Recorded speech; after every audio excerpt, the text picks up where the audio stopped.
Well, you've accomplished a lot in your career, but where do all those things stand up to being a Golden Gavel winner? I mean, it's up there. It's up there. I really appreciate you guys, honestly, like genuinely. It's a really cool award to win. And it's just a testament to you guys and how you guys operate as media here. And I'm very appreciative of it. And thank you guys a lot for that award, honestly. I don't know if you worked in Virginia as much with media as you have here, but what is it that's made you kind of so media savvy? I mean, you seem to always be just very comfortable with us. Honestly, I just think it's kind of the process of nowadays, like how kind of kids in college football are growing up. I mean, from when I got my first offer, like 16, 17, just having to answer like those media questions and stuff like that. You get those Twitter messages and all that stuff like that. So I think that having that as a basis at 16 has led me to this moment over here right now. So Nick, 73 career games. I think it's your 60th start. I guess now that you got one final game, I mean, how do you kind of reflect on your time in Virginia, your time in Iowa now, and how do you kind of just approach and kind of relish the last opportunity that you got? Yeah, it's special. I mean, anything that you can like dream about in college football. I just remember being there with my best friend Kyle. Like we were looking at these ESPN rankings when we were like 7, 8 years old. All these dudes get to go play in college. You watch all the hype videos, all this stuff, and just knowing that I've gotten 6 years just to really maximize and live every bit of that. From Virginia to here, like it's been everything. And I think honestly, the thing that you don't realize as a kid is like you get to see like the crowds, the stadiums, and the games, all that stuff. But the cool part about it really is just the people that I've gotten to know, the coaches that I've built relationships with, my players, my teammates, just everybody, support staff, everybody who's just like constantly pouring into you as a student athlete. I think that goes unnoticed a lot of times, and there's just so many people that are pouring into people, us kids as student athletes here, that they just go like underappreciated, and I just want to give all of them appreciation and thanks, because this has just been an unbelievable experience for 6 years. So who's the GOAT highlight tape? We'll go GOAT highlight tape that you used to watch, and then give me the best linebacker highlight tape. Okay, so GOAT highlight tape. I mean, you got to give that to Tavon Austin. I mean, that's just. That's the right answer. You have to. Yeah. So yeah, I mean, you got to give that. My favorite linebacker tape. I liked watching Reuben Foster. I mean, he hit. You know. He hit, so that was some good tape to watch. Luke Kuechly calling out the play against Cam Newton, and the Cam Newton still calling out, watch this, you know. No, not Luke Kuechly against Cam Newton, I'm sorry. Clay Matthews called it out against him. That was the one, sorry. That was a fun one to watch, and then the Luke Kuechly highlight tapes. That's been a really fun one. Now that appreciate that. I guess now that you've kind of gone through the Iowa experience, you know, if you told yourself when you got here, like what would you tell yourself when you first got to Iowa about what the kind of journey would be like? Because it does seem like you genuinely really embraced kind of every little thing about being here. I guess what would you kind of tell yourself 18 months ago? What would I tell myself 18 months ago? Shoot, that you're going to be here longer than 6 months. That's probably what I would start off and saying. Yeah, because I mean, I originally just thought it was going to be, you know, just that fall semester. But that's probably, I would tell myself just to buckle in and just like enjoy it, you know. And honestly, I'm honestly glad though, because when you think that you have 6 months, you take everything in and you enjoy it for 6 months. But then when you're granted another year, then you're like, okay, let me just take it in, because now I know it's the final year. So I feel like I really just like embraced it for 18 months. So honestly, I would just tell myself just to enjoy the process. You're gonna meet some great people. You're gonna have ups. You're gonna have downs, just like anything, and just to keep pushing through. Nick, 2 unanimous All-Americans in the last 30 years. Pretty good for the linebacker. Kind of, what's the key to why Iowa has been able to produce such great linebackers? Yeah, I mean, I think it's a huge testament to Coach Wallace, you know, and those guys. You know, honestly, I mean, Jay Higgins, Jack Hamill, I mean, Sunday players. You know, I'm saying they're gonna be there for a while. But it's a huge testament to Coach Wallace, the attention to detail, what he puts, and just like how much he pushes us as players. And just the effort he gives us every single day just to be our best player. And that the job's really never done. I know that's like a little cliche quote nowadays, but he really emphasizes that just no matter how good you are, no matter what people are saying about you, you got to keep on pushing, you got to keep on getting better because there's always room for improvement. Do you know yet where you're going to do your draft prep? I don't know yet. Yeah, so still working on that. So we'll figure that out soon. Yep. Nick, I know you were pretty adamant that Jay should have been a Butkus Award finalist, and now he's a unanimous All-American. Yeah, it seems kind of contradictory, huh? Yeah. Was there any other linebacker that was unanimous? Exactly. Yeah, it's just. I mean, that's kind of how it goes, you know. Is that pretty gratifying for you to see him get the unanimous? Because he won't talk about himself like that, right? Is it pretty gratifying for you to see? Yeah, I mean it's awesome. You know, I mean anytime your best friend gets an award like that, it's just like one of those. You know, you're fired up for him. You know, I mean I just think that there should be a little bit longer list on his already long resume. You know what I mean? So. Nick, I'm sure you met Jay's dad, Roy. Could you describe his personality? Certified. Yeah, certified. He's certified. He's the OG certified. So I think that's the best way to describe his personality. I don't think anybody loves the Hawks more than him. I mean, I can sit here and say Jay loves Iowa football, but I don't think he matches his dad. I think Jay is popular amongst Iowa fans, but I still think if he walks into Hy-Vee, his dad's going to get more popularity. But he's a legend. Yeah, he's a legend. I think that honestly, when we put Jay's picture up, we should put him, you know, with his dad too. You're saying like on the on the All-American room. Yep. You're bouncing off that. We're a long way from. It feels like just yesterday I was asking you about Jay, and you're like, "Yeah, we're barbecuing together, we're playing video games." And I know you've answered questions about your friendship with Jay, but like, was it really that instant? It's like. Eat some dinner, play some video. You're in, or did it take a little bit of time? Do you remember a moment where you're like, "Oh, this guy is special. He's going to be a friend for life"? I don't really remember a moment. It was kind of instant though. I mean, he showed up in some pit vipers and like a tank top to my house on a moped the first day to help me move in. Me and my mom were like, "Okay, well, this dude's cool," you know. But I mean.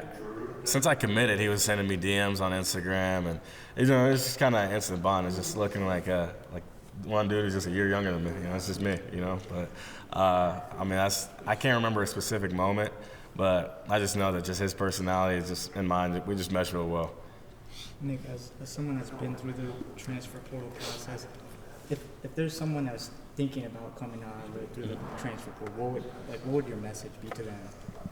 That's a really good question. My message would be to anybody coming in the transfer portal to Iowa is that you're gonna have to work. I mean, there's not gonna be a handout. I mean, but at the end of the day, every opportunity that every coach is gonna tell you is true. You know, everything that anybody tells you in the portal, whether that's from Coach Ferentz, whether that's from your position coach, your coordinator. Whether it's from Swarm, honestly, when it's all going to come to fruition. Everybody's a person of their word here, and that you're going to come into a group, an environment of brothers that want to compete with you and work with you and just bond with you to be the best players and best team that we can be possible. And it's a great environment where everybody loves each other. And but at the end of the day, all that is great, but you're going to have to compete, and you're going to have to work, and you're going to have to be in a culture that thrives on competing and working too. And you guys shake hands before the games. We do shake hands before the games too. Yep. Try to. Yeah. At least attempts. Yes. Just tell us about that decision, like why you decided to make the return for next year. Yeah, it's a good question. I think that I still have a lot left to work on, a lot I can improve on, and I just couldn't pass up another opportunity to come back here and play with these guys again. Was there any doubt? I mean, did you seriously consider NFL for a while, or was there always kind of an assurance that you were going to be back for one more year? I mean, I considered it for sure, but with this D-line room that we have and these coaches and stuff, I wanted to kind of squeeze the last bit out of my career here before moving on. Who'd you tell first? Coach Bell, Coach Ferentz? I told Coach Ferentz first because he initially was the one that kind of asked me what my thoughts were on that and stuff, so I let him know, and I let the D-line coaches know after that. How does he approach that? Like, does he say, hey, we'd love to have you back, or does he say, do whatever you want, or really, you know? Yeah, he was kind of like, how does it work? No, he was like, we'd love to have you back. obviously the decision was up to me and my family and my fiance, but we decided that'd be best, and I let them know after that. Did you consult like, I don't know, Castro, like Higgins, those guys that came back for that extra year? They didn't have to. Yeah, I talked to those guys. I talked to Quinn Schulte. Oh yeah. Talked to Joe Evans as well, and Joe especially said like he had no regrets coming back. He's super glad that he did it, so that definitely helped my decision too. Kirk talked about, when I asked him about you, he said that your story and your kind of leadership style is kind of like Joe Evans, and now you mentioned you talked to him, I guess, what's that sort of mean to you? Because I know how valuable Joe Evans' leadership was for that unit, especially early on in the year during his final year. That means a lot. Joe coming in was a guy that I looked up to a lot, so to hear that comparison was made is super cool. He kind of took me under his wing, like even from when I was in high school visiting here. He was kind of one of the guys that showed me the ropes and showed me how it's done, so that's super cool. So what do you, next season, what do you want to accomplish individually? What do you feel maybe you need to work on to be the player you want to be? I'd like to work on my get off, my just explosiveness in general, as well as my bend. And another thing I like to work on is just my verbal leadership. I feel like I try to do a good job of leading by example, but if I can be more vocal with these guys, that would definitely help. Obviously, you guys lose Wyatt and Deontay, but just what are your thoughts on the D-line group as a whole going into next season? Yeah, those will be some big losses, big shoes to fill. But I think we got some guys, some younger guys that are on the ascent. Guys like Llewellyn, guys like B.A., Jeremiah Pittman as well. Those guys have shown some really good potential and promise, so I'm excited to see what they can do. What does this few weeks kind of look like? Obviously, you're balancing a few different things. What does it look like as you prepare for Missouri and like try to lock in when there's so much other stuff happening? It is kind of a weird time, just because you have so much free time after practice and stuff. Like I finished my last final yesterday, my only final, so now it's just kind of waiting around and getting some film in, but also some relaxation time, and then coming back and getting back into the work. The question isn't really who's leading, because we kind of know the seniors, but like what is being said amongst the leaders to kind of keep the guys locked in, and I can't think of a better term than like senioritis to avoid that. Yeah, I don't think we struggle with that too much. I mean, these seniors are still very much locked in. We still have another game, and we treat it as such. Like we're not looking past that yet. We're front sight focusing, as they say. So we're looking forward to playing this game. You mentioned like Brian and Max, but are there even some of like the freshmen or even guys younger than them on the D-line that has stood out to you? Yeah, I think Joe has stood out, Chima as well, and Drew. As far as edge guys go, this is a group with a lot of athleticism and arm length especially, so I think once they get in the weight room, start kind of developing more with their bodies, they'll be definitely a force to be reckoned with. We keep the same approach every game, whether that's a regular season game or a bowl game. We take wins very serious, so the approach is always the same as it's been in the season, regardless of who we playing, whatever the internet say. We taking every game like serious. So the approach been like good, practice been competitive, guys been flying around, next man up. It's really been good, to be honest. Like it's no different approach for bowl games. It's like the same mentality. How much are you seeing this game as a big opportunity for you? You know, you've been kind of third on the depth chart for a lot of the year, but now it's just kind of you and Kamari out there. How much are you seeing this as a big chance for you to maybe make a splash for yourself? There's definitely a big opportunity with our brother Caleb declined for the draft. We've been working like hard, me, Kamari, Xavier, Brevin Dahl, Max White, all the other running backs. But it's definitely like a special opportunity because like now it's like, okay, who gonna be that guy? Like, who gonna do what? Like, it's excitement. What'd you learn from Caleb this last year, especially? I mean, what have you had a chance to glean from a guy like that? I learned to build like confidence in myself. Like confidence is like the biggest factor to success, I feel like, because I had to talk with Caleb, and like through the years, he had to build that level of confidence to where he got real confident this year, and like he seen success from it. So basically, like definitely building that confidence factor gonna take you a long way. especially for me. I think it'll take me a long way if I build that level of confidence in my play and my prep. One more go around with the Hawkeyes. Tell us about that decision. Why you decided to come on back? Yeah, I think anytime you get another opportunity to represent this university and play for Coach Ferentz and Coach Barnett, two guys that I have a lot of respect for. I'm not going to pass that up. So to be able to come back and talking to Coach Ferentz, he's an O-line guy. Coach Barnett, they've done a great job with developing O-linemen, and I think that's what I need is one more year, so that I can play a lot longer in the NFL. So, I think that's going to help me out a lot. Were you ever thinking you weren't coming back? Going into the season, I was treating it as it was my last season, and I think that bye week, Coach Barnett kind of brought it up to me and things like that, and I talked to Coach Ferentz. They mentioned it to me, and I started thinking about it, talked to my family a little bit about it. So was there any part of it that was kind of maybe like responsibility or something, just with you filling in as captain for some of those later games, kind of thinking like, boy, I need to be here to help that next generation next year, help lead these guys again? No, I mean, we have a lot of guys on this team that do a great job leading. Addison Estringa, some guys on the defense, like Jaden Montgomery. We have a lot of young guys like that are going to do a great job. I didn't feel any responsibility to do that because I know we're going to leave the program in good hands. But it was more so just Hurkett's my roommate too, so it's kind of funny. We kind of talked about it. Just like I said earlier, anytime you get a chance to come back and play here, you're not going to pass that up because it's a once-in-a-lifetime opportunity. Was there a singular moment where you knew? Yeah, I think so. We had exit meetings, and I talked to Coach Barnett for about an hour and a half or so. We're just going through the whole offensive line and what we think next year's going to look like and things like that. And it just got me super excited. I get to play with these guys one more time, and I think right then is when I kind of knew. Kirk mentioned your name with Linderbaum. What does it mean to you when he kind of throws your name in?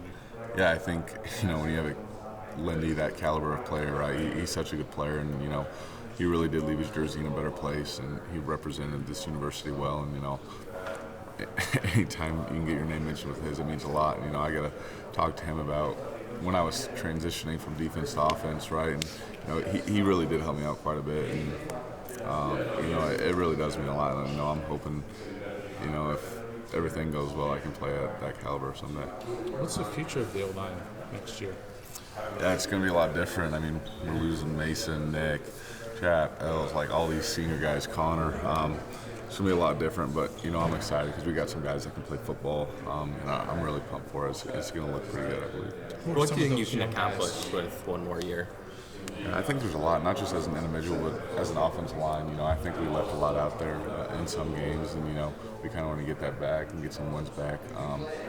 It was a lot of fun playing with these guys, and, Coach Lesser's offense is a lot of fun to play for, too. And, I think we're really excited for it, and these guys to get a chance to go out there and play and show what they can do. So I want to hear first about Ethan Hurkett deciding to come back. I mean, I assume he's a guy that you've gotten a chance to know well. What was your reaction when you learned that he was going to come back and you had a chance to kind of learn beside him for the next year? Yeah, I'm really excited. Obviously, he's been a huge part of our defense for the past couple of years, and hearing him coming back is just really big for the leadership. We obviously have a lot of guys that are going to leave this year.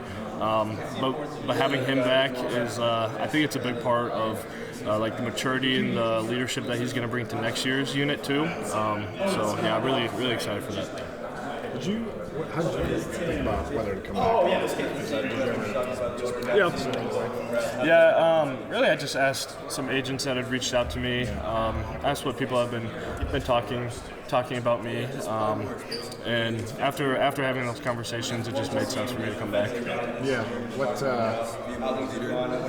enticed you the most to come back? I mean, you've got the physical skill. You've got the measurables. I'm sure you can do great at the combine. Yeah.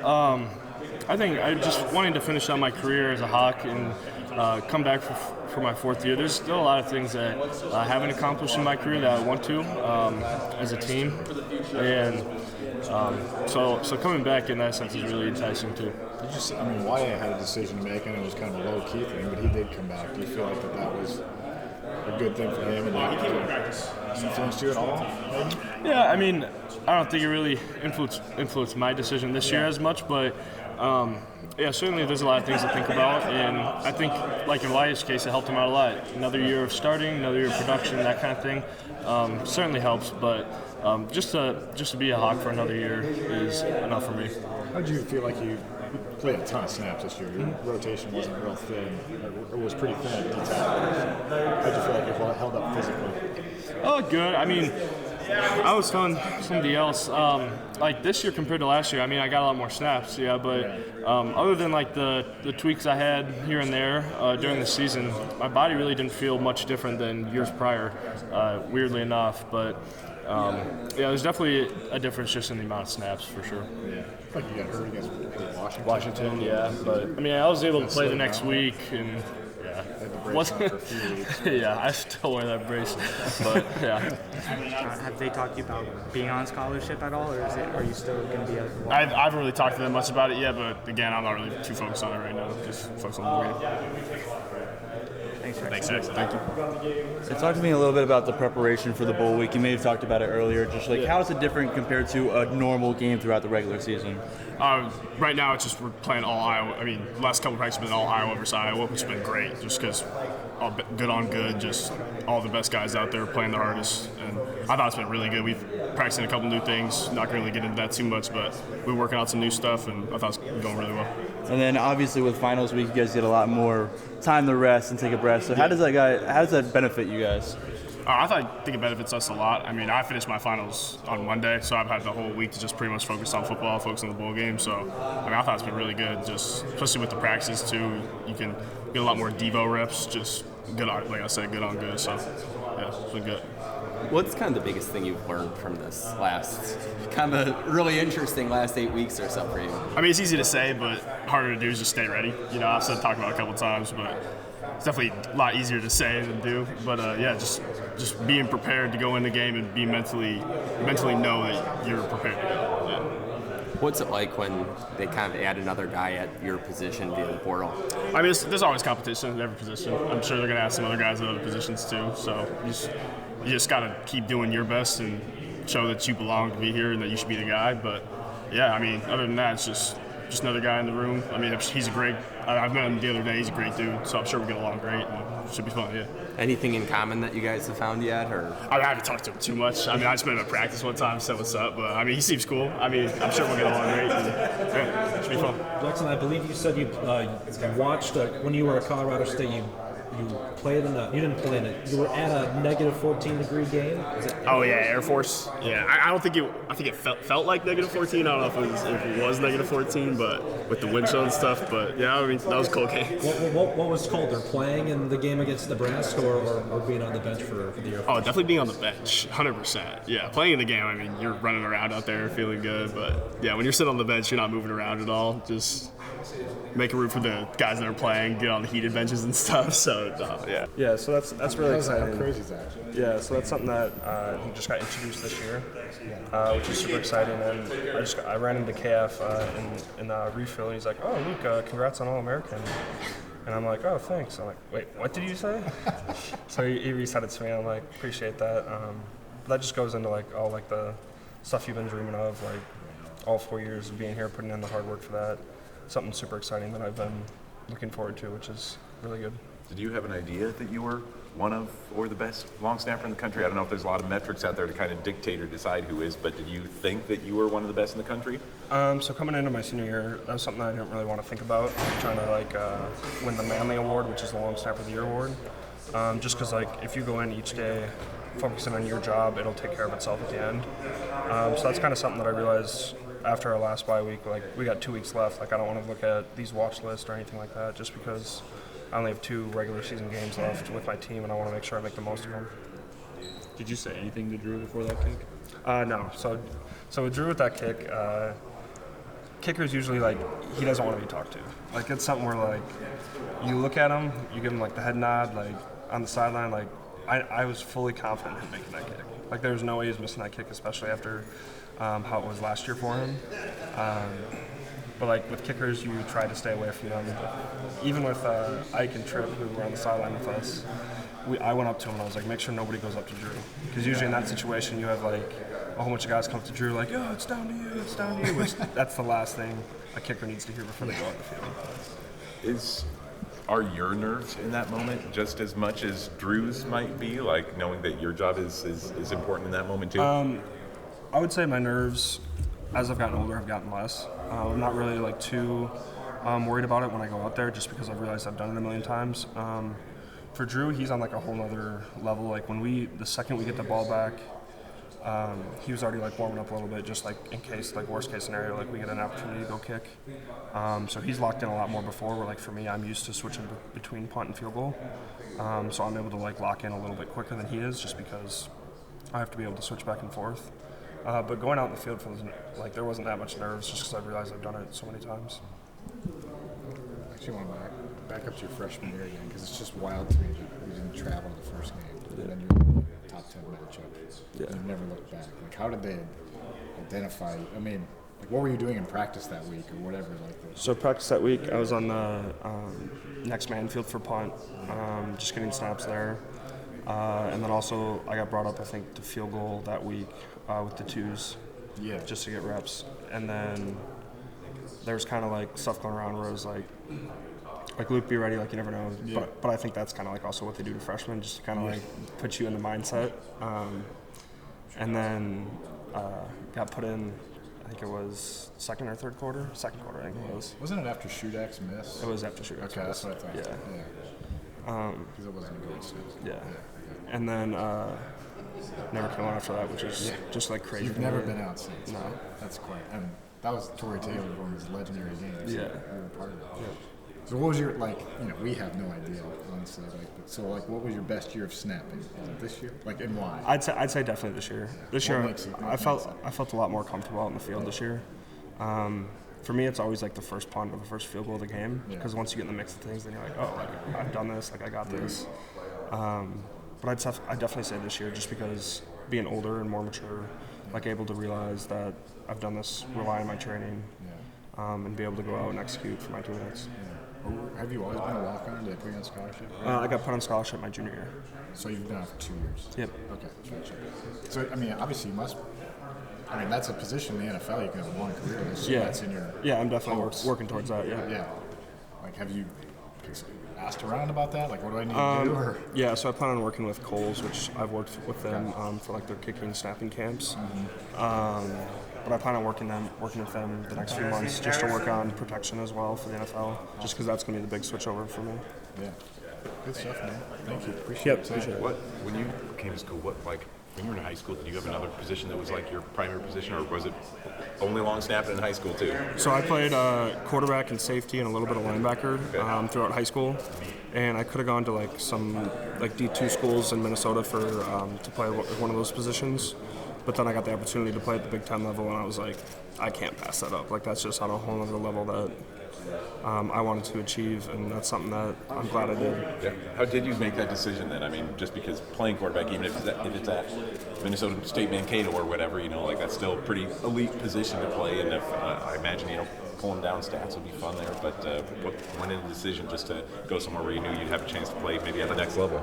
I think I realized that, like, playing D1 FBS, I was like, that was my only offer for D1 FBS, so I was like, this is one of the few rare chances to get this opportunity, and I knew, like, coming in here, like, I'm going to plan on working as hard as I can to get that spot, and then it just all happened to work out through in my first year, which has been amazing. What's the first time you long snapped? Like, how did you even realize or understand that was something that you excelled at? Yeah, so we were, it was actually 8th grade. We were trying out for like punter, kicker, snapper, and stuff like that. And since I was a quarterback, I just kind of like threw it between my legs with one hand. And that's just kind of like how I got messing around. And then I did that my 8th grade year.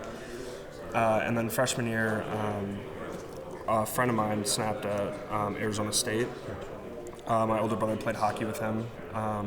So he came and helped like train a little bit, like kind of work on like a little bit of technique stuff. And then from there, it just kind of like went off, and I just kept working on it. It's one of those unique positions in the NFL where it's like, there's 32 of them basically, and for you to get there, you basically kind of need an opening. You need a guy to retire or get injured or something. I mean, is that another just difficult wrinkle to know that like a lot of it is kind of out of your hands, whether or not you can make it at the next level, or there's a limited number of options out there? Yeah, I mean, you look at like Casey Kreider. He's in his 9th year in the NFL, so like they obviously are able to make careers out of themselves. But having 32 spots, there's probably going to be 2 or 3, if that, open for competition. But that's also too, like, coming in here to Iowa, it's like the same thing. Like, you got to be able to come in and work your butt off and get after it to go win that spot, which is going to be the same thing for the next level. Is Casey a guy that you've interacted with? Have you had conversations with him? I definitely have had some combos with him in the past. I think he came here 2 summers ago, just like talking through some stuff. But he sold his house in Iowa, so he moved officially out to New York, so we haven't seen him in a while. Really? I had not heard the beginning of that story, but what was the story about your first start at Iowa? Or you started behind somebody else and then came in the second game, was it, or what? Yeah, so I was behind Austin Spivak, who was a senior that year, and in Iowa State, I think it was a bad snap, and then Coach Woods came up to me and said that I was going in. And then from then on out, I switched over to punt and field goal the next game, and then stayed in for my career, which has been awesome. And that would have been in 21? Was that 21, yep. Yeah. I mean, is it just weird looking back to then too, just be like, man, I came in without any expectations maybe, and then here I am just in game 2 or whatever coming in? Yeah, and the best part about it too was playing against Iowa State. Like, I think that was college game day too. Like, I'm just a young freshman. I don't think I didn't even have a last name on my jersey.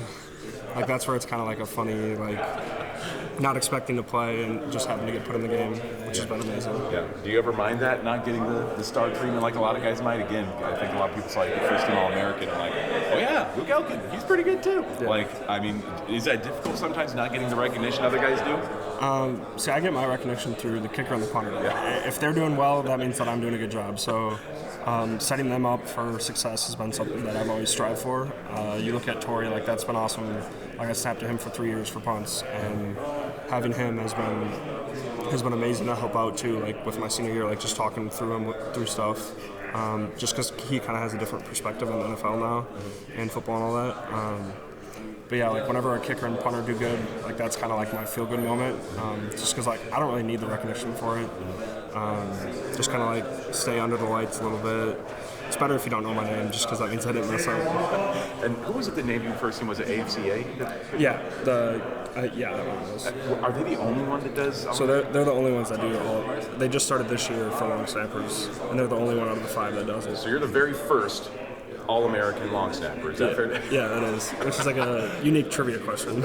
What's your pitch for the other publications to do long snapper for whatever, the FWAA and the AP and all them too? Yeah, I mean, it's up to them. Like, I have no control over that. They also did Big Ten this year for long snipers too, which was a start. So maybe in like 10 years from now, all 5 might be up for a long sniper. But Big Ten hadn't done it before this year either. No, this was the first year. Really? Yeah.